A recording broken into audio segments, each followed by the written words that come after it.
राधे राधे। स्वागत है आप सभी का हमारे YouTube चैनल जिसका नाम है प्रभु की लीला, जहाँ पर हम प्रभु से जुड़ी हुई लीलाएं लेकर के आते हैं ताकि उनके भक्तगण उन लीलाओं को सुन सकें और आनंद की प्राप्ति कर सकें।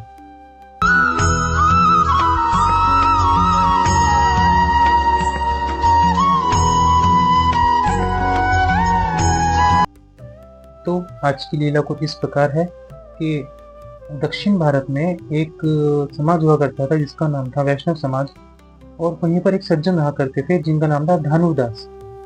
धानुदास जिस गांव में रहते थे वहां पर वो अपनी पत्नी और अपने 2 बच्चों के साथ में रहा करते थे। और धानुदास स्वयं काफी देखने में सुंदर थे, और जो उनकी पत्नी देखने में धानुदास की इतनी ज्यादा सुंदर थी कि कटाक्ष उसके नयन थे, लंबे बाल, गोरा रंग, जिसको देख करके धानुदास हमेशा ही प्रसन्न रहा करते थे और एक क्षण के लिए भी अपनी पत्नी को अकेला नहीं छोड़ते थे। कहीं भी उनको आना हो, जाना हो, कहीं से भी काम के लिए उनको बाहर जाना हो, हमेशा अपनी पत्नी को साथ लेकर के चलते थे, जिसको उनके गांव वाले भी देख करके सोचा करते थे कि भैया ऐसा क्या है कि जो ये हमेशा अपनी पत्नी के साथ रहते हैं। और उनकी पत्नी और उनके बीच के प्रेम का उदाहरण वो सब जगह दिया करते थे कि अगर प्रेम हो तो धानुदास उनकी पत्नी जैसा। धानुदास उनकी पत्नी जैसा मतलब धानुदास जितना अपनी पत्नी से प्रेम करते थे उतना ही लोग कोशिश करते थे वो भी करें, मगर उनका प्रेम कुछ अलग ही था धानुदास और उनकी पत्नी के बीच। तो एक बार होता क्या है कि उन्हीं के गांव में एक जगन्नाथ जी की यात्रा निकल रही होती है। तो सभी गांव वाले जगन्नाथ की यात्रा में जाते हैं, तो उनकी पत्नी कहती है कि उनको भी जाना है, तो वो भी उनकी पत्नी के साथ में जगन्नाथ की यात्रा में सम्मिलित हो जाते हैं। तो सब लोग जहाँ जगन्नाथ जी की यात्रा का आनंद ले रहे थे, वहीं धानुदास जी क्या करते हैं, छाता खोलते हैं और अपनी पत्नी के सिर पर कर देते हैं उनको धूप से बचाने के लिए। और तो और उनकी तरफ अपना मुख करके उल्टे पांव चल रहे होते हैं। अगर जगन्नाथ जी की यात्रा आगे की तरफ जा रही है तो वो उल्टे पैर करके पीछे की तरफ चल रहे होते थे, उनकी पत्नी आगे की तरफ चल रही हुआ करती थी। तो उनका मुंह कुछ इस तरह से हुआ करता था। तो धनुर्दास ने छाता पकड़ा हुआ करता था और उनकी पत्नी चल रही हुआ करती थी। ये देखकर उनकी पत्नी बहुत शर्माया करती थी, बहुत खुश भी हुआ करती थी कि मेरे पति मुझसे इतना ज्यादा प्रेम करते हैं। जब वो इस तरह से उस यात्रा में जा रहे थे, वहीं पर उनको इस तरह से यात्रा में जाते हुए एक और स्वामी ने देखा जिनका नाम था रामानुजन स्वामी। रामानुजन स्वामी ने जैसे ही धानुदास को देखा, उनको लगा कि यार इस व्यक्ति की जो भक्ति है इतनी अटूट है, चाहे कुछ भी हो जाए, कैसा भी समय आ जाए, ये हमेशा अपनी पत्नी के साथ में रहता है, हमेशा अपनी पत्नी से प्रेम करता रहता है। तो उन्होंने ये सोचा कि भैया इसकी भक्ति है तो अटूट, मगर संसार की तरफ ज्यादा है।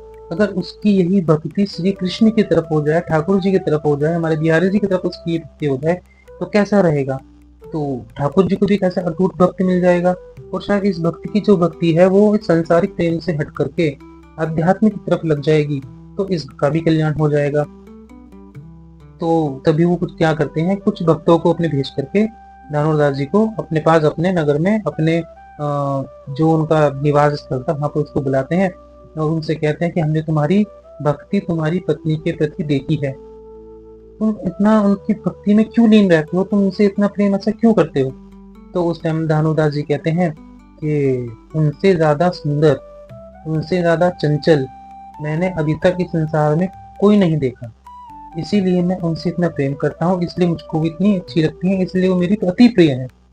तो उस टाइम फिर रामानुजन स्वामी कहते हैं उनसे कि अच्छा, अगर तुमको कोई उनसे भी ज्यादा अच्छा मिल जाए देखने में, जो उनसे भी ज्यादा अच्छा हो, तो क्या तुम उनकी भक्ति छोड़ करके उसकी भक्ति करोगे। उन्होंने बोला कि नहीं, ऐसा हो ही नहीं सकता, मैंने आज तक नहीं देखा, आप मुझे कैसे दिखा सकते हैं। तो रामानुजन स्वामी कहते हैं अच्छा, अगर तुम्हें मिल जाए तो, कि मिल जाए तो तब देखेंगे आगे, पहले तुम मुझे किसी से मिलो वैसा। तो रामानुजन स्वामी तो हमारे ठाकुर जी के प्रिय भक्त थे ही, उनकी सदैव भक्ति क्या करते थे।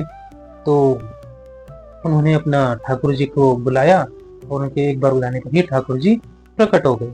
और जैसे ही, विश्वास कीजिएगा, जैसे ही ठाकुर जी प्रकट हुए, जैसे ही ठाकुर जी ने यहाँ पर अवतार लिया तो कुछ सेकंड्स के लिए था, 2 सेकंड 3 सेकंड के लिए, मगर उनको देख करके धनुर्दास स्वामी धनुर्दास जी जो थे उनको देखते ही ऐसा मोहित हो गए, ऐसा मोहित हो गए, उनके चरणों में जाके गिर गए, क्योंकि ठाकुर जी हमारे देखने में मोर पंख धारण किए हुए, मुकुट उन्होंने पहना हुआ, बांसुरी उनके हाथ में, तीखे उनके नयन, आसपास उनके मयूर घूम रहे उसी में ही, और बस उनका कुछ अवतार इस तरह का था, उनका कुछ रूप इस तरह का था कि बखान नहीं किया जा सकता कि वो कैसे दिख रहे थे। वो तो आप अच्छे से जानते हैं हमारे ठाकुर जी कितने सुंदर दिखाई देते हैं। जो उनको एक बार देख ले तो फिर उनके चेहरे को, उनके रूप को देख करके वो अपना आपा ही खो देता है, उनकी आंखों में अश्रु आ ही जाते हैं ना चाहते हुए। तो भानुदास का भी वही हाल था। जैसे उसने ठाकुर जी को देखा उसकी आंखों से अश्रु बहने लगे। वो बस आंखें झपकाई नहीं झपकाए जाए उस पे, वो देखता ही देखता रह जाए। और इतने 2-3 सेकंड वो देखा और इतने में ही ठाकुर जी वहां से फिर उनको दर्शन दे करके चले गए। जब धानुदास जी को उन्होंने रामानुजन स्वामी ने देखा तो बोले कि क्यों, मैंने तुमको बोला था ना कि अगर इनसे भी सुंदर तुमको कोई देखने के लिए मिल जाए तो क्या तुम अपनी पत्नी को सत्संग छोड़ करके उनकी भक्ति में लगोगे। तो उन्होंने बोला कि आज तक मैंने अपनी पत्नी से सुंदर किसी को नहीं देखा था, लेकिन आज आपने जो मुझको ठाकुर जी के दर्शन कराए हैं, उनके सौंदर्य के सामने, उनके रूप के सामने, उनकी हंसी के सामने मेरी पत्नी की भी जो हंसी है, मेरी पत्नी का भी जो रूप है, वो सब व्यर्थ है, बेकार है। वो बस आ, वो कहने लगे कि आज से मेरे को मेरी पत्नी का साथ नहीं, मेरे को ठाकुर जी चाहिए। आप मेरे को बस ठाकुर जी को पाने का मार्ग बताओ ताकि मैं ठाकुर जी की सेवा कर सकूं। और इतना कह करके वहां से भागे भागे सीधा अपने घर गए। अपने घर गए और अपनी पत्नी को उन्होंने ये सब बातें बताई, क्या बात उनके साथ में हुआ, क्या क्या नहीं।